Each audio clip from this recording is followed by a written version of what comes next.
Sesungguhnya Fir'aun telah berbuat sewenang-wenang di muka bumi dan menjadikan penduduknya berpecah belah. Dia bertindak semena-mena, lalim, melampaui batas, lebih mementingkan kehidupan dunia dan berpaling dari ketaatan Rob yang Maha Tinggi. Fir'aun memecah menjadi banyak sekali golongan dan kelompok dan menindas sebagian di antara mereka. Fir'aun menindas Bani Israel yang berasal dari keturunan Nabi Yakub. Saat itu, mereka adalah penduduk bumi terbaik. Mereka berada di bawah kuasa Raja Tiran yang zalim, yang memperbudak dan mempekerjakan mereka untuk pekerjaan-pekerjaan hina. Ada banyak faktor yang melatar belakangi perbuatan raja tersebut.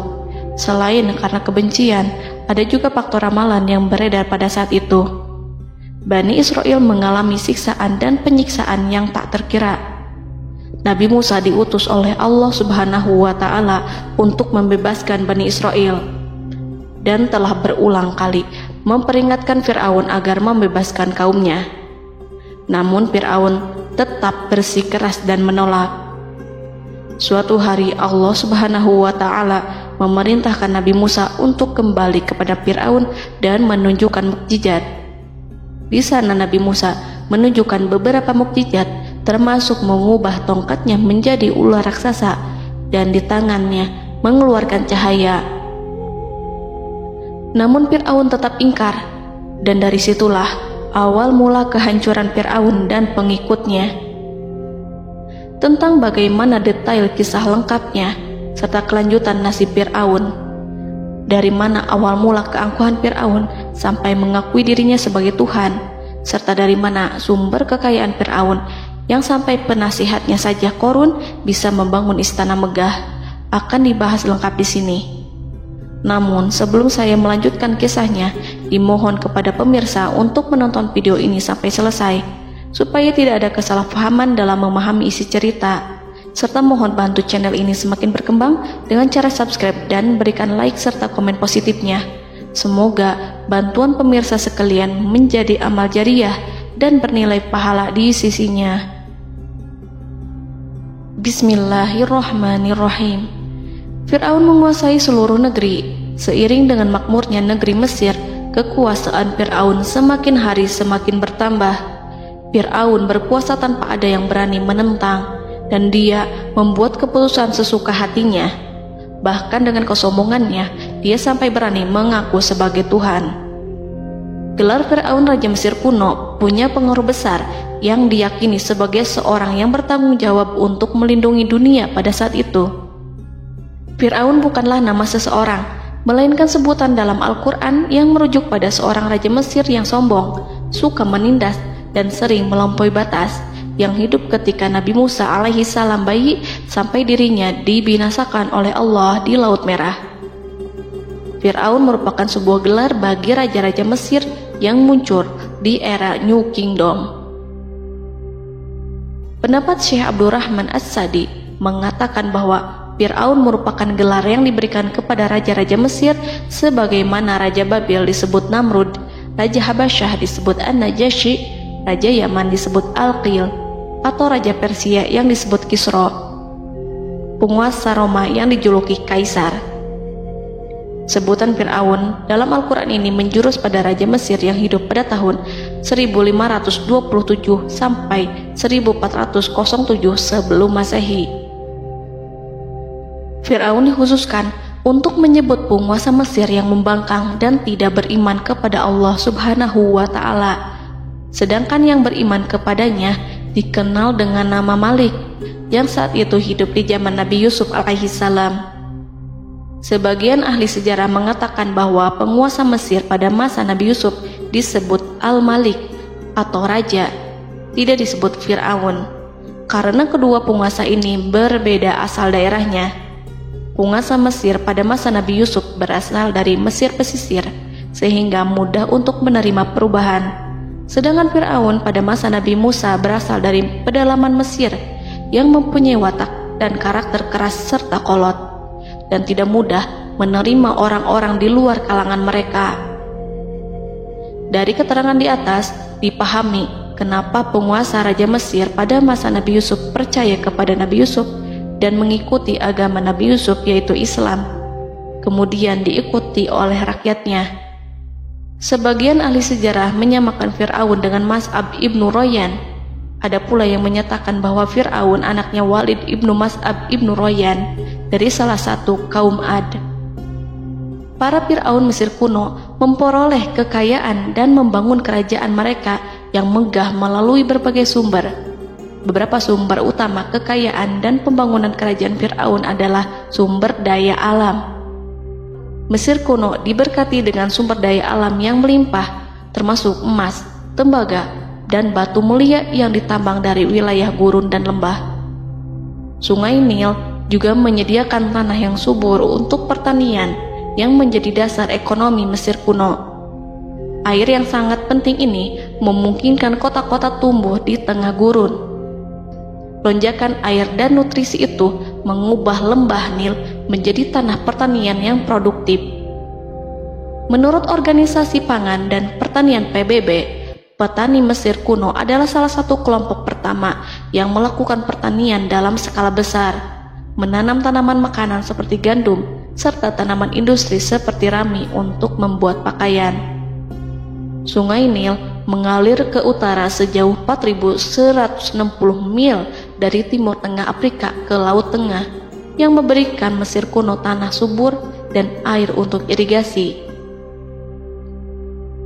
Untuk memaksimalkan pemanfaatan air Sungai Nil, petani Mesir kuno mengembangkan sistem irigasi cekungan. Mereka membangun jaringan tanggul berbahan tanah untuk membentuk cekungan.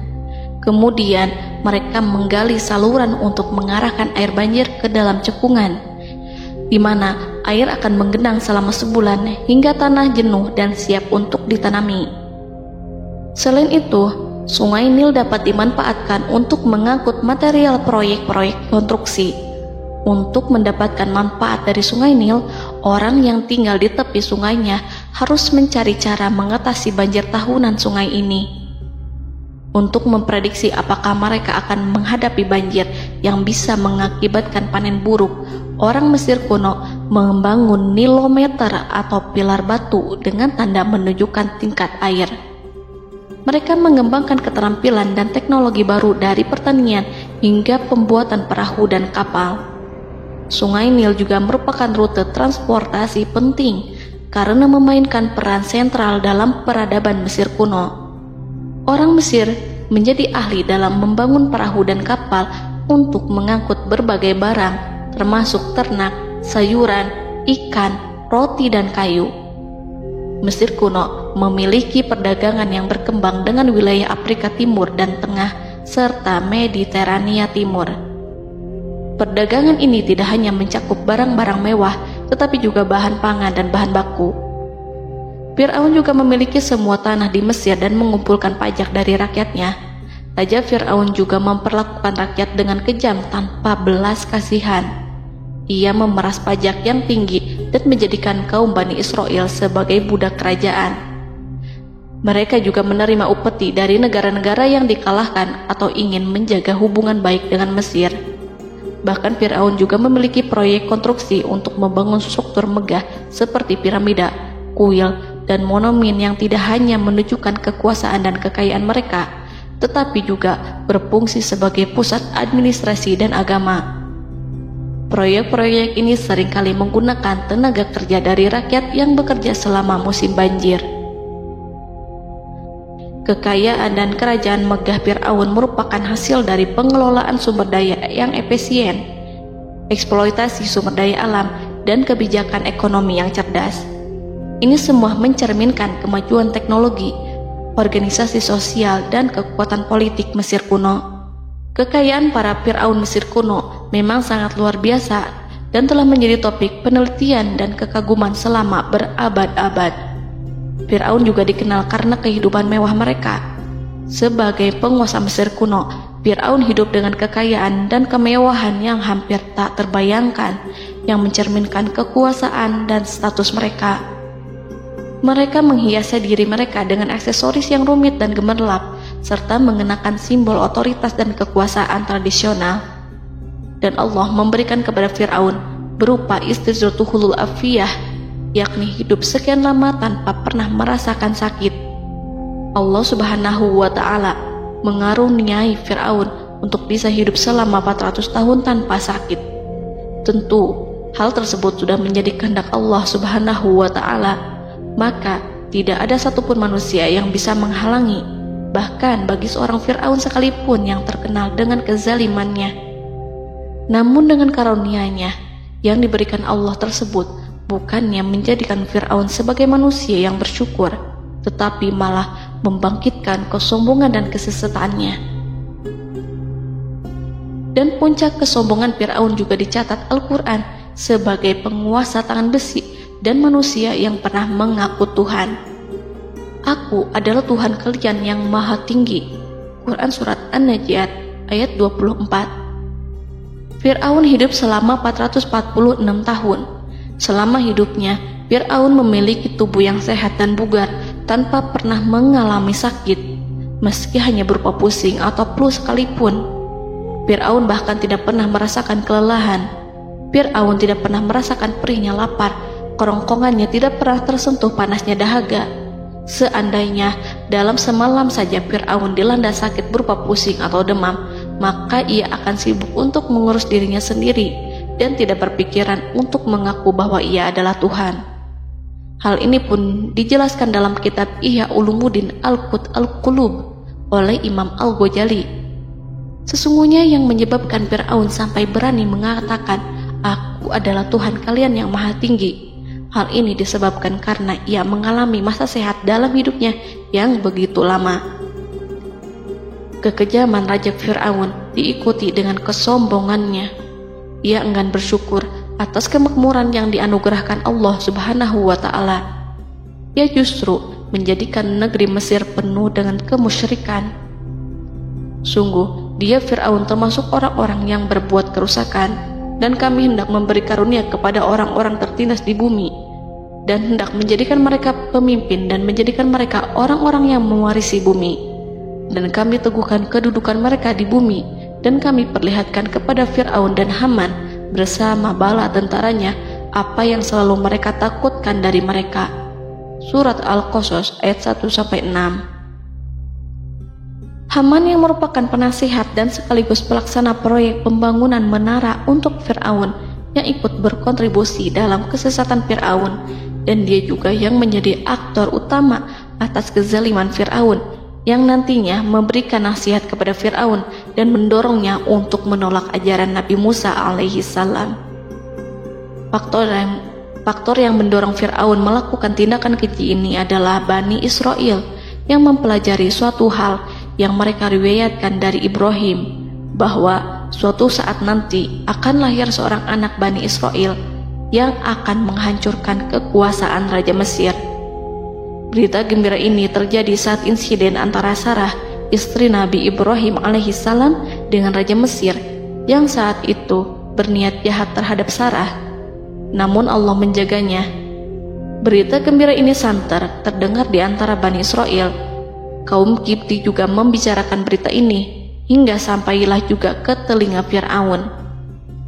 Sebagian amir dan orang-orang dekat Fir'aun menyampaikan hal itu kepadanya saat tengah berbincang pada malam hari. Waktu itu Fir'aun langsung menginstruksikan untuk membunuh seluruh anak laki-laki Bani Israel untuk mengantisipasi kelahiran anak yang dimaksud. Tapi apa boleh buat, kewaspadaan sama sekali tidak bisa menghindari takdir.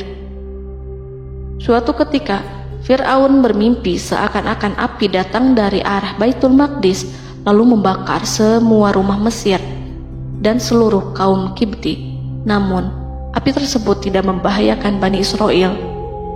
Saat bangun, Fir'aun merasa takut oleh mimpi itu. Ia kemudian mengumpulkan seluruh paranormal dan tukang sihir. Fir'aun bertanya kepada mereka terkait mimpi itu. Mereka berkata, akan lahir seorang bayi laki-laki dari kalangan Bani Israel yang akan menghancurkan penduduk Mesir. Sebab itulah Fir'aun memerintahkan untuk membunuh anak laki-laki dan membiarkan hidup anak perempuan. Fir'aun sangat mewaspadai agar Musa tidak lahir, hingga menunjuk sejumlah laki-laki dan dukun beranak berpatroli memeriksa para wanita hamil dan mendata waktu kelahiran mereka. Jika ada yang melahirkan anak laki-laki, si bayi langsung disembelih oleh para algojo seketika itu juga. Allah berfirman, kami mengilhamkan kepada ibu Musa, susuilah dia Musa. Jika engkau khawatir atas keselamatannya, hanyutkanlah dia ke sungai Nil dalam sebuah peti yang mengapung. Janganlah engkau takut dan janganlah pula bersedih. Sesungguhnya kami pastikan mengembalikan kepadamu dan menjadikan sebagai salah seorang rasul. Surat Al-Qasas ayat 7. Pada saat itu, ibu Musa yang bernama Ayah Rika, ada juga yang menyebut Ayah Zakat, merasakan kesedihan yang amat dalam dan sudah mengantisipasi sejak pertama kali mengandung Musa. Kehamilannya ini memang tidak terlihat. Harun lahir pada tahun ketika hukuman mati bagi lelaki tidak berlaku, sementara Musa lahir pada tahun di mana bayi laki-laki harus dibunuh. Saat melahirkan, ibunya mendapat ilham agar Musa kecil diletakkan di dalam peti yang diikat dengan tali. Rumahnya tepat di hulu sungai Nil. Ia menyusui Musa, kemudian ketika khawatir pada seseorang, ia meletakkan Musa di peti itu, lalu dilepaskannya ke lautan, sementara talinya tetap dipegang. Setelah semua orang pergi, ia tarik kembali peti itu. Namun suatu hari, ibu Musa melepaskan peti itu, tetapi dia lupa tidak mengikatnya dengan tali, sehingga peti berisi Musa kecil itu hanyut bersama aliran sungai Nil hingga melintas tepat di depan istana Fir'aun. Selir-selir Fir'aun itu memungut peti dalam kondisi tertutup rapat. Mereka tidak berani membukanya. Peti itu kemudian diletakkan di depan istri Fir'aun, Asiyah binti Muzahim. Ada pendapat yang mengatakan bahwa Asiyah berasal dari Bani Israel dari keturunan Musa. Saat membuka penutup peti dan menyingkap tirai penutupnya, Asiyah melihat wajah Musa kecil memancarkan sinar-sinar nubuah kemuliaan. Begitu melihatnya, Asiyah langsung jatuh hati dan sangat mencintainya. Saat Fir'aun tiba, ia berseru, "Apa ini?" Kemudian ia memerintahkan untuk menyembelihnya, tetapi sang istri meminta agar bayi tersebut diberikan kepadanya. Sang istri berkata, "Dia adalah penyejuk mata hati bagiku dan bagimu." Fir'aun menimpali, "Iya, bagimu, tapi bagiku tidak. Aku tidak memerlukan bayi itu." Petaka memang selaras dengan tutur kata. Kata-kata istri Fir'aun, mudah-mudahan dia bermanfaat kepada kita. Allah memberikan manfaat yang ia harapkan. Di dunia, Allah memberikan hidayah padanya melalui sosok Musa, dan di akhirat, Allah menempatkan dia di surganya karena Musa. Atau kita ambil dia menjadi anak. Keduanya pun mengadopsi Musa karena mereka berdua tidak punya anak. Perkataan Asiyah ini diabadikan dalam Al-Quran surat Al-Qasas ayat 9. Dan berkatalah istri Fir'aun, "Ia adalah penyejuk mata hati bagiku dan bagimu. Janganlah kamu membunuhnya. Mudah-mudahan ia bermanfaat kepada kita, atau kita ambil ia menjadi anak, sedangkan mereka tidak menyadari." Dalam ayat ini Allah Subhanahu wa Ta'ala berfirman yang artinya, sedangkan mereka tidak menyadarinya. Ibnu Katsir menjelaskan maksud dari ayat ini, mereka tidak mengetahui apa yang dikehendaki Allah, bahwa di tangan anak itulah terjadinya kehancuran masa depan Fir'aun dan bala tentaranya. Mereka tidak mengetahui hukuman besar Allah yang dikehendaki terhadap Fir'aun dan pasukannya. Mereka tidak tahu bahwa Allah menakdirkan mereka untuk memungutnya. Saat Musa tinggal di kediaman Fir'aun, pihak keluarga ingin menyusuinya. Namun Musa tidak mau menerima susu wanita manapun. Ia juga tidak mau makan, hingga mereka dibuat bingung karenanya. Mereka berusaha sebisanya untuk memberi Musa makan, namun Musa tidak mau. Seperti yang Allah sampaikan dalam surat Al-Qasas ayat 12. Dan kami cegah dia Musa menyusu kepada perempuan-perempuan yang menyusuinya sebelum itu. Mereka kemudian mengirim Musa bersama para dukun beranak dan sejumlah wanita ke pasar. Mungkin Musa mau menyusu pada seorang wanita di sana. Saat semua orang berdiri di hadapan Musa, saudari Musa melihatnya. Ia tak memperlihatkan sikap seakan-akan mengenal bayi yang sebenarnya adalah adiknya. Mereka kemudian pergi bersama saudari Musa itu ke kediaman Musa. Musa kecil kemudian digendong ibunya untuk menyusui bayi itu. Bayi yang tidak lain adalah anaknya sendiri, langsung menyusu dengan lahap. Melihat hal itu, mereka merasa sangat puas dan gembira. Mereka pun melaporkan peristiwa yang sangat menggembirakan itu kepada Asia. Asia meminta agar perempuan yang tidak lain adalah ibunya Musa itu untuk menetap bersamanya dan memohon kebaikan serta kesediaannya.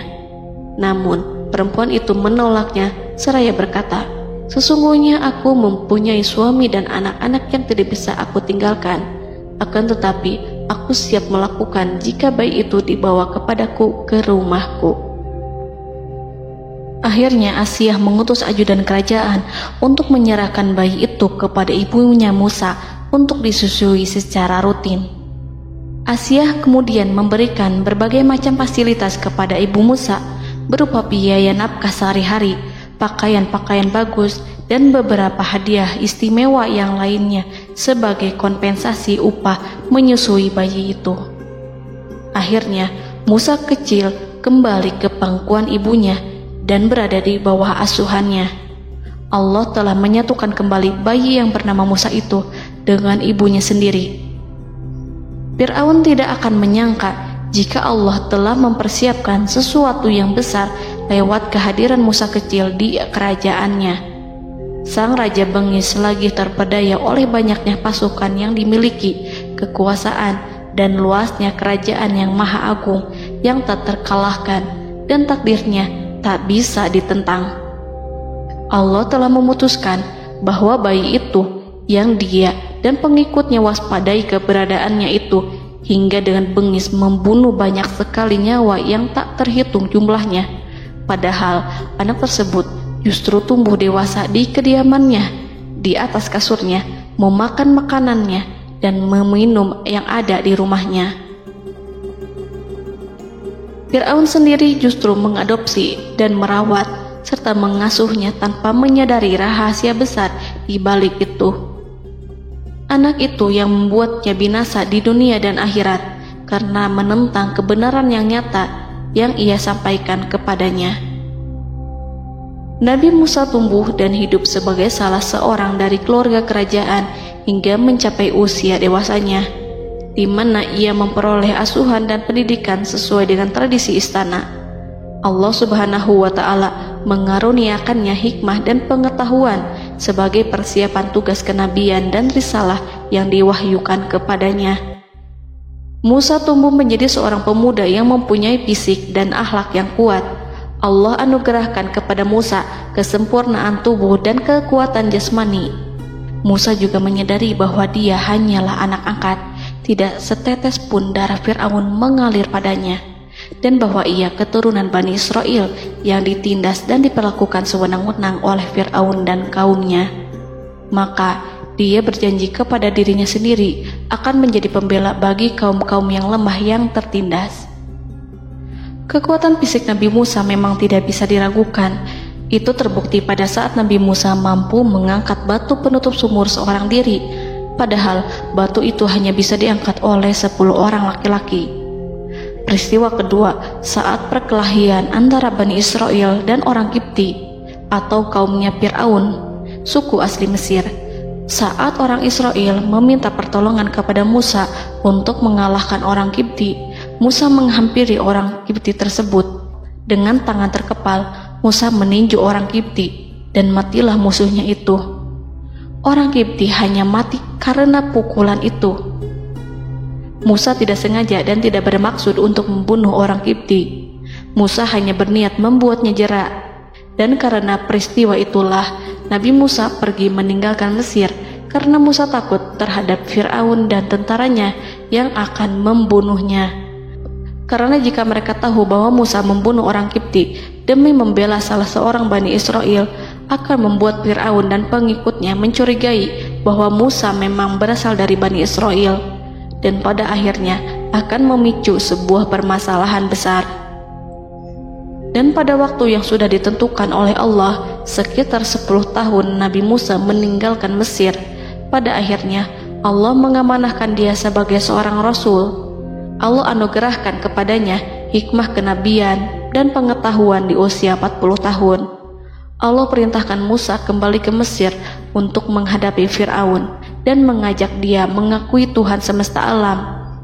Tugas ini penuh dengan bahaya, mungkin bisa membuat Musa kehilangan nyawa, tetapi menuruti perintah Allah itu mutlak baginya.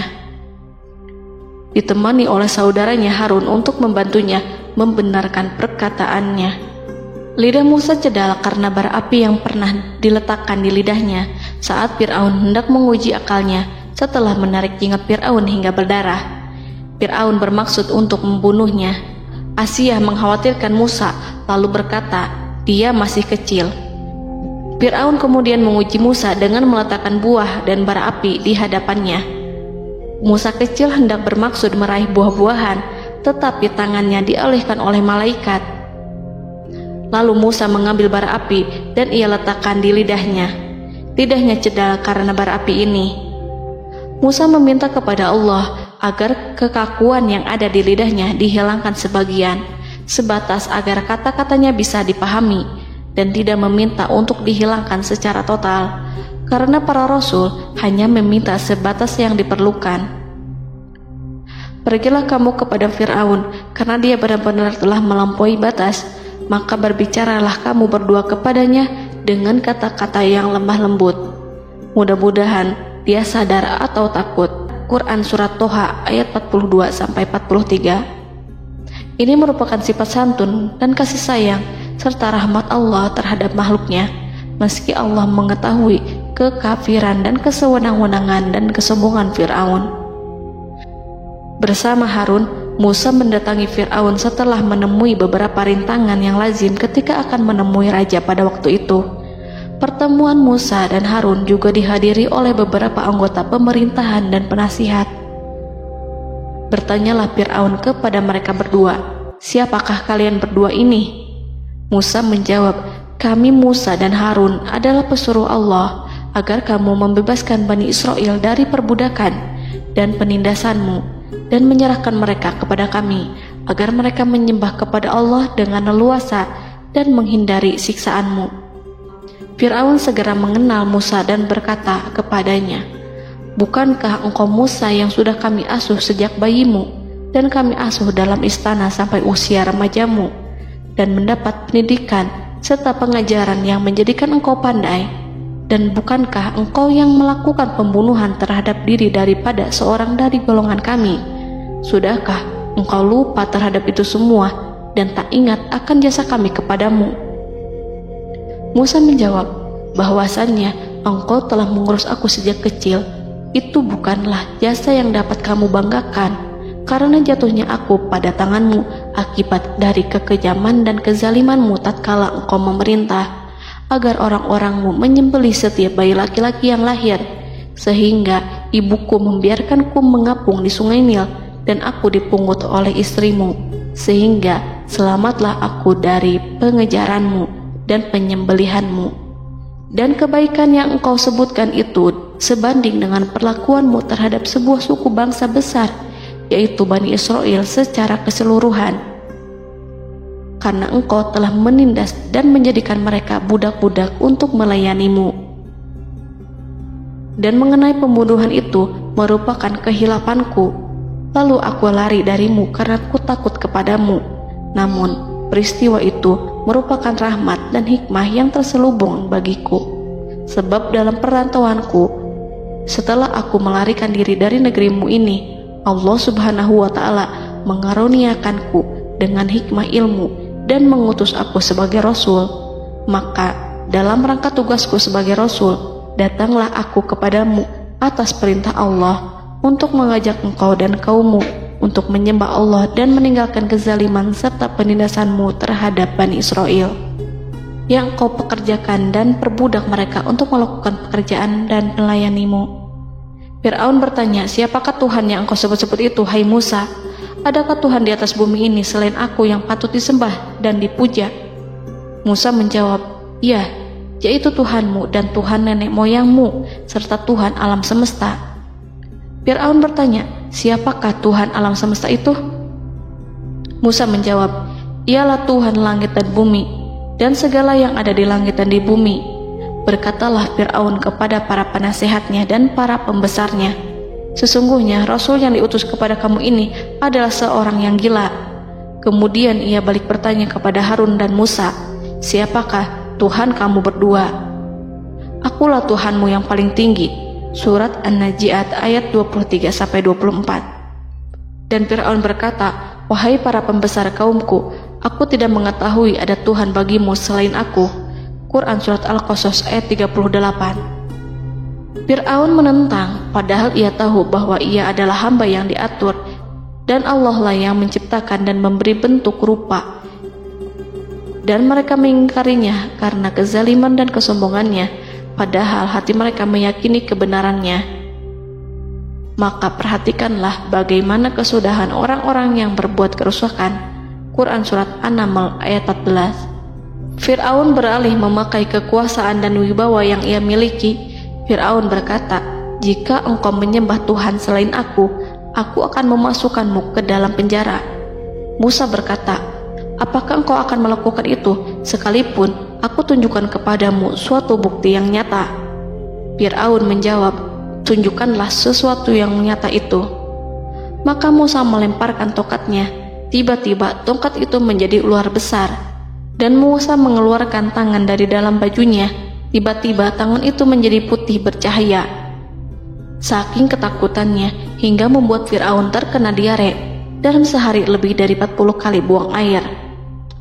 Namun Fir'aun sebagai raja yang mengaku Tuhan tentu tidak akan begitu saja menyerah kepada Musa, walaupun telah diperlihatkan 2 mukjizat.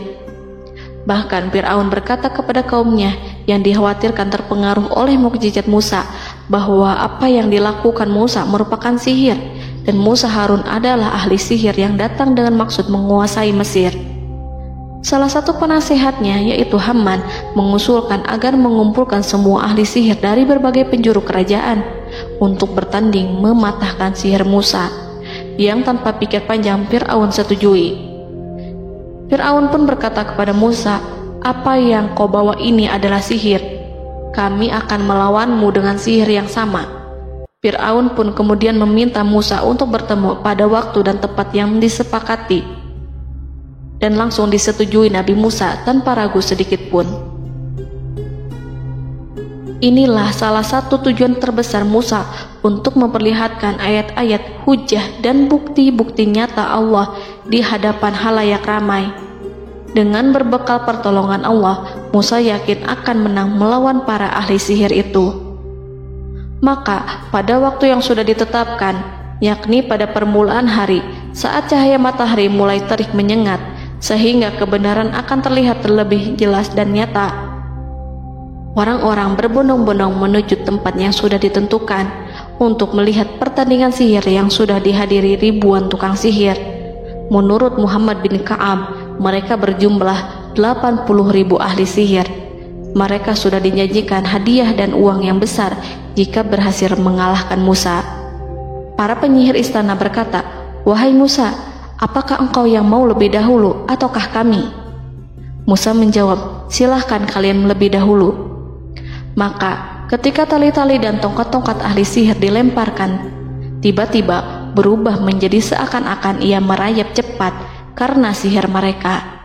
Ada rasa takut yang menyelimuti hati Musa, takut jika orang-orang terkena fitnah sihir dan tipu daya mereka. Namun Allah langsung menguatkan Musa dan berkata yang diabadikan dalam Quran Surat Toha ayat 65-69, janganlah engkau takut, sungguh engkaulah yang unggul, dan lemparkanlah apa yang ada di tangan kananmu, niscaya ia akan membuat. Apa yang mereka buat itu hanyalah tipu daya tukang sihir belaka, dan tidak akan menang tukang sihir itu dari manapun ia datang. Saat Musa melemparkan tongkat, tongkat itu berubah menjadi ular besar yang memiliki kaki, berleher besar, dan bentuk yang menakutkan, hingga semua orang lari dan menjauh.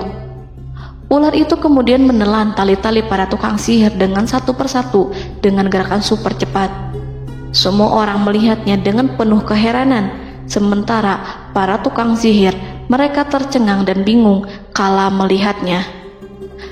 Mereka melihat sesuatu yang sama sekali tidak pernah terlintas di benaknya dan juga berada di luar bidang yang mereka kuasai.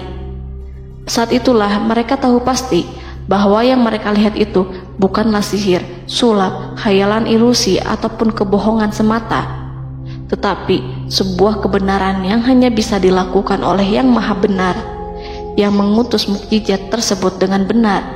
Allah menyingkap tabir kelalaian dari hati mereka, menyinarinya dengan petunjuk yang Ia ciptakan dan menyingkirkan gumpalan keras di hatinya. Mereka segera bertaubat dan tunduk sujud kepadanya. Dengan lantang mereka mengatakan kepada semua yang hadir tanpa memperdulikan hukuman ataupun siksaan apapun, "Kami beriman kepada Rob seluruh alam, yaitu Tuhannya Musa dan Harun."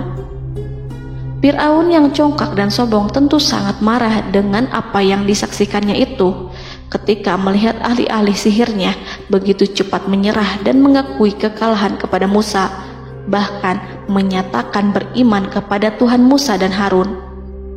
Tindakan itu dianggapnya sebagai pelanggaran terhadap kekuasaannya dan penentangan terhadap ketuhanannya dan merupakan tamparan bagi kewibawaannya.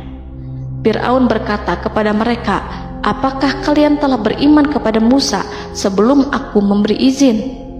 Kenapa kalian tidak terlebih dahulu bermusyawarah kepadaku sebelum melakukan tindakan keji di hadapan rakyatku ini? Dia itu pemimpinmu yang mengajarkanmu sihir, dan bukankah ini adalah persengkongkolanmu terhadapku? Musa dapat mengalahkan kamu sebab ia mungkin merupakan guru dan pembesar yang mengajari sihir kepadamu, dan kamu telah mengaturnya, dan sandiwaramu ini tak akan kubiarkan. Akan kupotong tangan dan kakimu secara bersilang, dan sungguh aku akan salib kamu pada pangkal pohon kurma sebagai balasan dan hukuman atas pengkhianatanmu ini."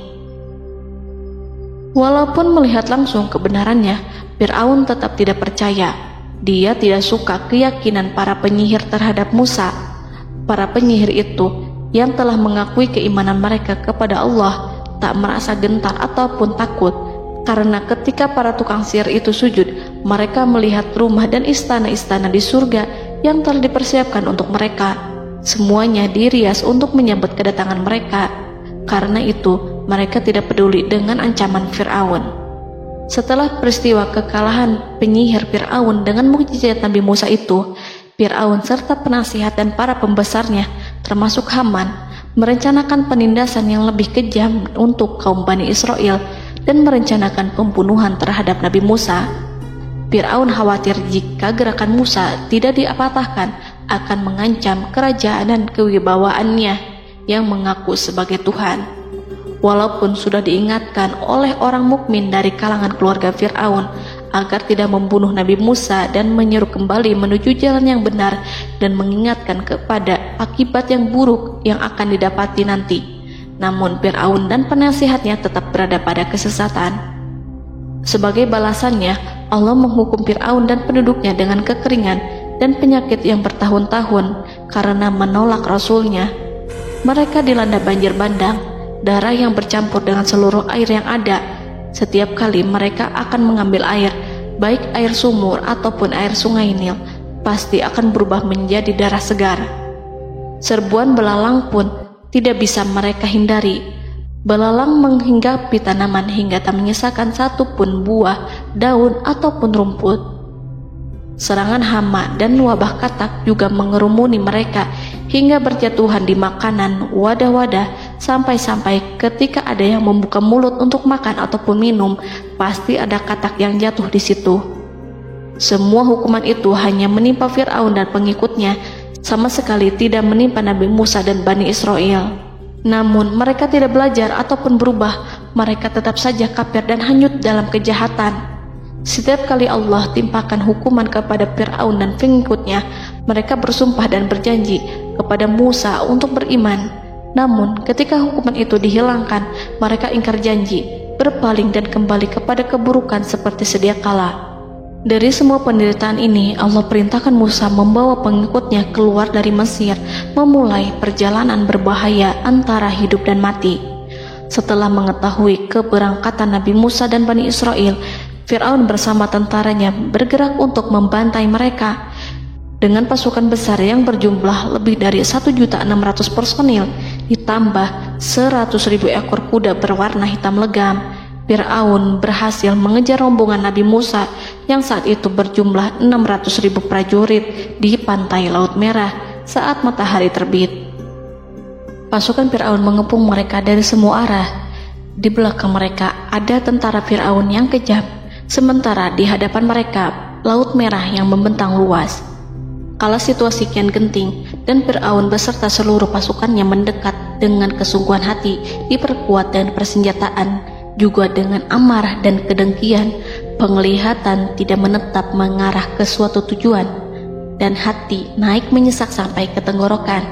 Saat itulah Yang Maha Penyantun lagi kuasa, Rob Arsy yang mulia, mewahyukan kepada Musa, "Pukullah laut itu dengan tongkatmu." Maka tatkala Musa memukulkan tongkatnya ke lautan, laut itu pun terbelah. Air lautan berdiri tegak laksana gunung yang terbelah oleh kuasa yang maha agung, yang bersumber dari zat yang mengatakan kepada sesuatu, "Jadilah," maka jadilah sesuatu itu.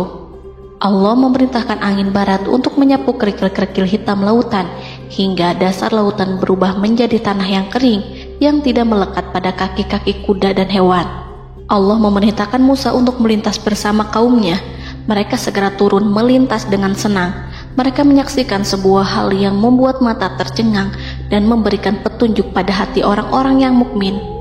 Setelah Musa bersama kaumnya melintas secara keseluruhan dan keluar dari lautan, saat itulah pasukan garis depan Fir'aun baru masuk.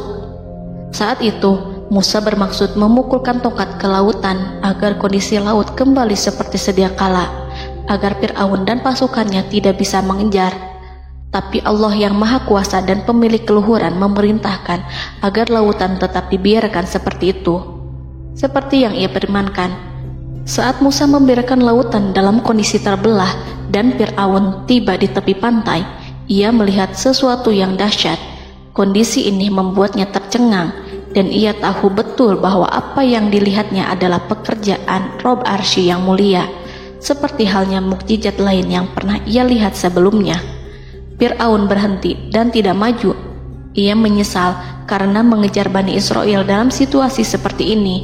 Di saat penyesalan tiada lagi membawa guna, namun Fir'aun memperlihatkan sikap tangguh dan kuat di hadapan para pasukannya dan memperlakukan mereka layaknya musuh. Jiwa kafir dan watak Fir'aun mendorong dirinya mengatakan kepada kaum yang ia perdaya hingga patuh dan mengikuti kebatilannya, "Lihatlah bagaimana lautan ini terbelah agar aku bisa mengejar budak-budakku yang melarikan diri dari kekuasaanku, menyimpang dari ketaatanku, dan meninggalkan negeriku." Fir'aun bersembunyi di barisan belakang dengan harapan ia bisa selamat, tapi mustahil ia bisa selamat. Fir'aun terlihat maju mundur. Dan pada kesempatan itu, Jibril menampakkan diri dalam wujud seorang penunggang kuda perawan, lalu melintas di hadapan kuda jantan yang ditunggangi oleh Fir'aun. Kuda yang ditunggangi Fir'aun meringik menghampiri kuda yang ditunggangi Jibril. Fir'aun kemudian masuk ke dalam lautan hingga mendahului kuda dengan tangkas dan cepat. Fir'aun tidak menghindari mara bahaya dari dirinya ataupun mendatangkan manfaat. Mereka segera menyusul hingga semuanya berada di lautan. Setelah bagian depan hendak mencapai tepi, Allah memerintahkan Musa melalui wahyu untuk memukul lautan dengan tongkat. Musa memukul lautan dengan tongkat. Lautan kembali menyatu seperti sedia kala dan menenggelamkan mereka semua. Tak seorang pun yang selamat. Allah menggambarkan tentang bagaimana Fir'aun didengkot orang-orang kafir Kipti tenggelam. Gelombang besar sesekali turun dan sesekali naik membawa Fir'aun. Bani Israel melihatnya dan juga pasukannya, seperti apa siksa dan petaka besar yang Allah timpakan kepadanya dan juga pasukannya, agar Bani Israel senang dan lega. Saat Fir'aun menyaksikan kematian dan mulai sakarat, Ia kembali kepada jalan kebenaran dan bertaubat, serta beriman pada saat keimanan tiada lagi membawa guna. Seperti yang Allah sampaikan dalam ayat yang lain, sesungguhnya orang-orang yang dipastikan mendapat ketetapan Rabb-Mu tidaklah akan beriman meskipun mereka mendapat tanda-tanda kebesaran Allah hingga mereka menyaksikan azab yang pedih. Quran Surat Yunus ayat 96-97. Seperti itulah Musa mendoakan keburukan pada Fir'aun dan golongannya agar harta benda mereka dibinasakan, hati mereka diikat sehingga mereka tidak akan beriman hingga melihat siksaan yang pedih, yaitu ketika keimanan tidak ada lagi membawa guna bagi mereka, sekaligus sebagai penyesalan bagi mereka. Allah berfirman kepada Musa dan Harun saat keduanya mengucapkan doa tersebut, sungguh telah diperkenankan permohonan kamu berdua. Quran Surat Yunus ayat 89. Siksaan yang ditimpakan kepada Fir'aun dan pasukannya ini merupakan jawaban atas doa Musa dan saudaranya Harun. Dalam hadis riwayat Imam Ahmad, Rasulullah Shallallahu Alaihi Wasallam bersabda, saat Fir'aun berkata, aku percaya bahwa tidak ada Tuhan melainkan Rabb yang dipercaya Bani Israel, Jibril berkata kepadaku, wahai Muhammad, andai kau melihatku saat mengambil pasir lautan, lalu aku sumpalkan ke mulutnya karena khawatir jika rahmat menghampirinya. Ibnu Abbas dan lainnya mengatakan, sebagian Bani Israel meragukan kematian Fir'aun, bahkan ada yang menyatakan bahwa Fir'aun tidak mati. Allah kemudian memerintahkan lautan untuk mengapungkan jasad Fir'aun. Maka pada hari ini kami selamatkan jasadmu, yaitu dengan mengenakan baju perang yang dengannya kau dikenali, agar engkau dapat menjadi pelajaran bagi orang-orang yang datang setelahmu, yaitu agar kau menjadi bukti bagi Bani Israel atas kekuasaan Allah yang membinasakan Fir'aun. Karena itu, sebagian salaf membaca, kemungkinan yang dimaksud adalah kami menyelamatkan jasadmu beserta baju perangmu agar kau menjadi pelajaran bagi orang-orang setelahmu dari kalangan Bani Israel, dan mereka tahu bahwa kau telah binasa. Wallahu a'lam.